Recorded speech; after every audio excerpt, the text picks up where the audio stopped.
जय श्री कृष्णा। राधे राधे। मार्गशीर्ष मास महात्म्य अध्याय 7 और 8 सुनेंगे आज। ओम श्री लक्ष्मी नारायणाभ्याम नमो नमः। श्री राधा कृष्णाभ्याम नमो नमः। ब्रह्मा जी विष्णु भगवान से बोले, हे देवेश, मनुष्य को जिस पुष्प से जो फल मिलता है उस समस्त पुष्पों के महात्म्य को आप बतलाने की कृपा कीजिए। तब श्री भगवान ब्रह्मा जी से बोले, हे पुत्र, सुनो, जिस पुष्प से मुझे बड़ी प्रसन्नता होती है मैं उन पुष्पों से होने वाले महात्म्य को तुमसे कहूंगा। इसमें कोई संशय नहीं है। बेला, मालती, जूही, तेंदुआ, पाठर, करवीर, रनवास, विजया, कुब्जक, कनेर, कर्णिकार, कुरंटक, पिलापियासा, चंपा, चातक, कुंद, बाण, कचूर और मलिका, अशोक, तिलक, दूसरी जूही। हे सुत, ये पुष्पों के भेद मेरे पूजन में श्रेष्ठ कहे गए हैं। केतकी के पुष्प और पत्र, भृंगराज, तुलसी के पत्र और पुष्प, ये सब तत्काल मुझे प्रसन्न करने वाले हैं। जल से उत्पन्न होने वाले रक्त नील श्वेत भेद के कमल मार्गशीर्ष मास में मुझे अत्यंत प्रिय हैं। हे सुत, मुझको वे ही पुष्प प्रिय हैं जो कि सुंदर, रूप, रस और गंध से युक्त हैं।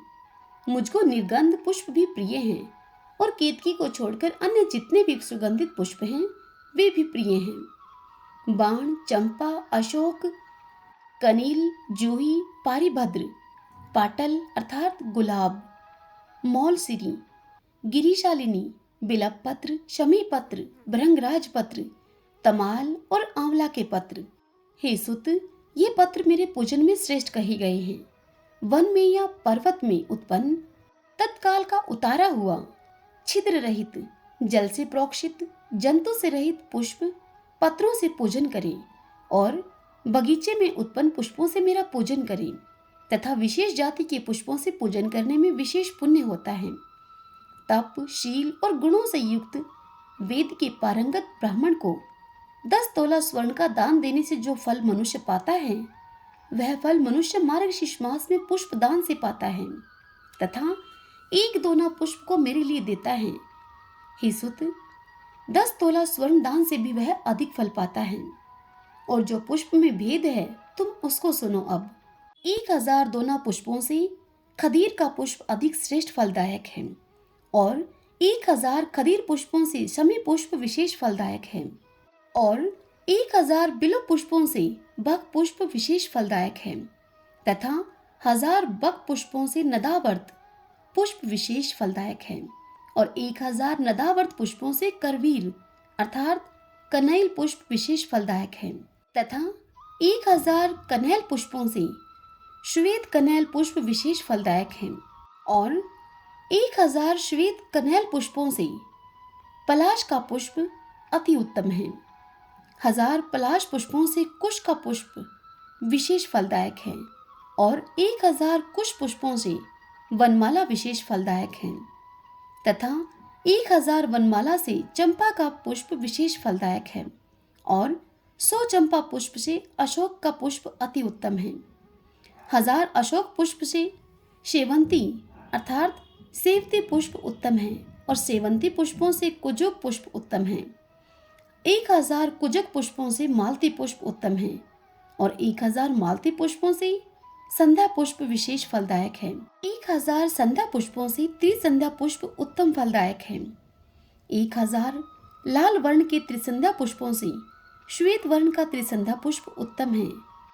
1000 श्वेत वर्ण के त्रिसंध्या पुष्पों से कुंद पुष्प विशेष फलदायक है और 1000 कुंद पुष्पों से जायफल का पुष्प श्रेष्ठ है तथा समस्त जातियों के पुष्पों से जायफल पुष्प श्रेष्ठ है। जो 1000 जाति पुष्पों की बनी हुई सुंदर माला को मुझे देता है, जाति पुष्प से यहाँ अभिप्राय जायफल के पुष्पों से है तथा जो मनुष्य विधि पूर्वक मेरे लिए वह माला देता है उन पुष्पों के फल को तुम सुनो। वह पुरुष 1000 कोटि कल्प वर्ष पर्यंत तथा असंख्य कोटि वर्ष पर्यंत मेरे समान पराक्रमशाली होकर मेरे पुर में आकर नित्य निवास करता है। मेरे पूजन में जिन वृक्षों के पुष्प उत्तम कहे गए हैं उन पुष्पों के अभाव में उन वृक्षों के पत्रों से और फलों से पूजन करे। इन पत्र पुष्प और फलों से मेरा पूजन जो करता हुआ प्रत्येक पत्र पुष्प फलों से 10 स्वर्ण दान के फल का भागी होता है। जो मार्गशीर्ष मास में इन विभिन्न जाति के पुष्पों से मेरा पूजन करते हैं, तो उस पूजन से मैं प्रसन्न होता हूँ और उन पूजकों को भक्ति देता हूँ मैं, इसमें कोई संशय नहीं है। हे देवेश, वह धन, पुत्र, स्त्री आदि जो कुछ भी इच्छा करता है, इन पुष्पों से प्रसन्न करने के कारण मैं उसे सब कुछ दे देता हूँ। ओम नमो नारायण, ओम नमो नारायण। ब्रह्मा जी श्री विष्णु भगवान से बोले, हे प्रभु, श्रीमती तुलसी का महात्म्य बतलाने की आप कृपा करें। श्री तुलसी जी के पास में रहने मात्र से आपको इतनी प्रसन्नता क्यों होती है? तब यह सुनकर श्री भगवान ब्रह्मा जी से बोले, मणि के पुष्प, स्वर्ण के पुष्प और मुक्ता के बने पुष्प तुलसी पत्र दान के 16वीं कला के भी योग्य नहीं है। जो मनुष्य तुलसी की मंजरी से मेरा पूजन करता है, वह पुरुष गर्भगृह में नहीं जाता फिर से, किंतु वह मुक्ति का भागी हो जाता है। हे वत्स, जो तुलसी वृक्ष को गमले में रोपकर उस तुलसी के दलों से मेरा पूजन करता है, वह स्वर्ग में और मेरे श्वेत दीप ग्रह में आनंद करता है। जिसने बिना टूटे निर्मल सुगंधित श्रीमती तुलसी के पत्रों से एक बार मेरा पूजन किया, उसी समय यमराज पट में लिखे हुए उसके पाप को देखकर मिटा देते हैं। जिसने एकादशी तथा पवित्र दिनों में मेरे पूजन के लिए तुलसी नहीं रखी, उन मनुष्यों के जीवन को धिक्कार है और उसको न इस लोक में तथा न परलोक में धन का सुख और संतान का सुख देखने में आता है। अर्थात उन लोगों को धन का सुख और संतान का सुख नहीं मिलता है। मार्गशीर्ष मास में मेरी प्रतिमा को तुलसी पत्रों से पूजित देखकर पूजन देखने वाला ब्रह्म हत्या से छूट जाता है। जो मनुष्य मेरी पूजा रामेश्वर अर्थात लक्ष्मी नगर की तुलसी से नित्य पूजन करता है, उसके महान पाप भी नष्ट हो जाते हैं। मेरे पूजन में बासी पुष्प और बासी जल निषेध है, किंतु तुलसी पत्र और जाह्नवी का जल निषेध नहीं है।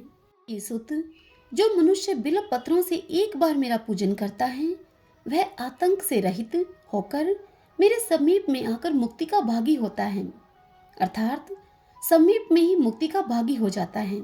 शमी पत्र से, जायफल पत्र से, कमल से और कौस्तुभ मणि से भी अधिक तुलसी पत्र मुझको अधिक प्रिय है। मेरे हृदय को आनंद देने वाली मंजरी युक्त साबुत पत्र वाली तुलसी क्षीर समुद्र से प्रादुर्भाव लक्ष्मी के समान मेरे को सदा प्रिय है।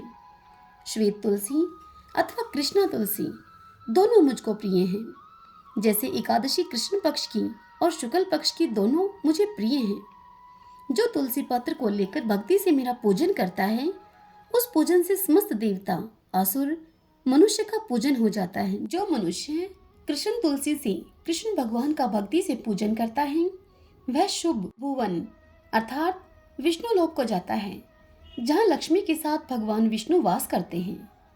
जो लोग मेरे पूजन के लिए भिक्षुओं को और अन्य मेरे प्रिय भक्तों को तुलसी दल देते हैं, वे लोग अविनाशी परम पद को जाते हैं। जो मनुष्य कृष्ण तुलसी अथवा श्वेत तुलसी से मेरा पूजन करता है, वह मनुष्य शरीर को छोड़कर सदा के लिए वैष्णवी गति को पाता है।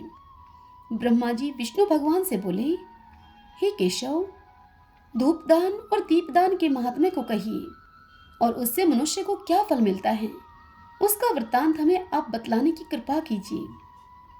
तब श्री भगवान ब्रह्मा जी से बोले, हे पुत्र, धूपदान का जो फल है और मुझको अति प्रीतिकर दीपदान का जो महात्म्य है, उसको मैं बतला रहा हूँ, तुम सुनो।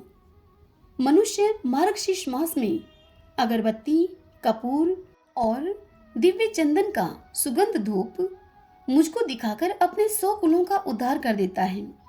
जो वैष्णव कृष्ण वर्ण के अगर के धूप से मेरे मंदिर को धूपित करता है, वह नरक समुद्र से मुक्त हो जाता है।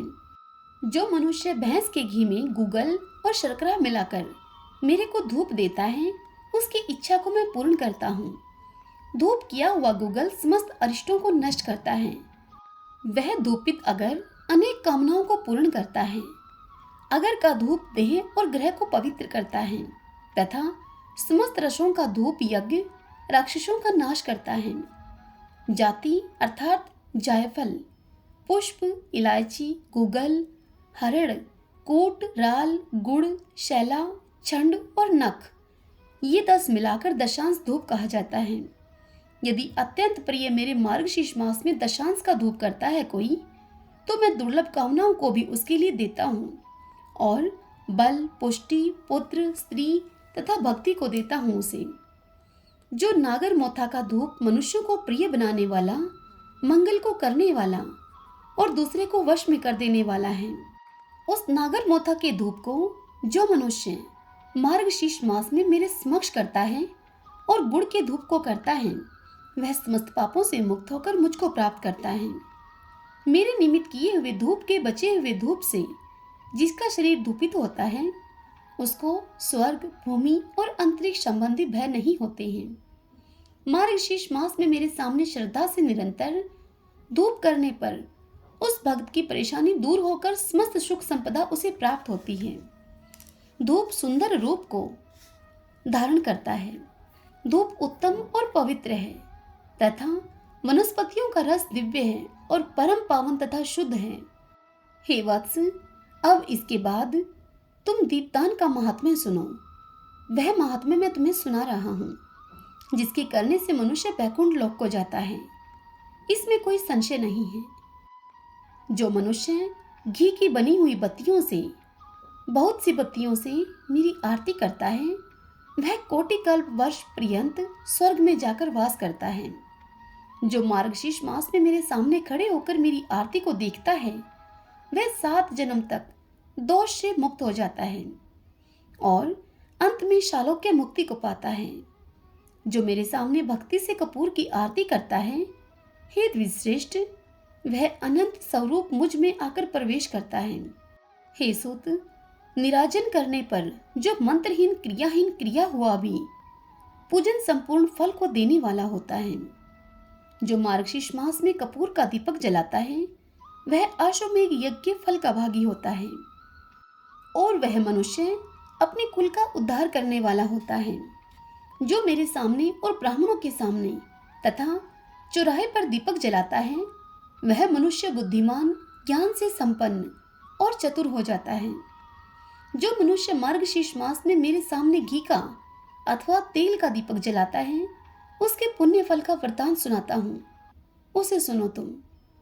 समस्त पापों का त्याग करके 1000 सूर्य के समान कांतिमान होकर वह मनुष्य चमक दमक वाले विमान पर सवार होकर मेरे लोक में आने पर पूजित होता है। इसलिए विद्वान मनुष्य सब प्रकार से दीपक को जलावे। जो मनुष्य दीपक को जलाकर उसको बुझा देता है, वह मनुष्य अवश्य ही नरक में जाकर गिरता है। हे द्विजोतम, जो पात की लोभ से अथवा द्वेष से दीपक की चोरी करता है, वह गूंगा या अंधा हो जाता है। हरि ओम तत्सत। श्री राधा कृष्णाभ्याम नमो नमः। श्री लक्ष्मी नारायणाभ्याम नमो नमः।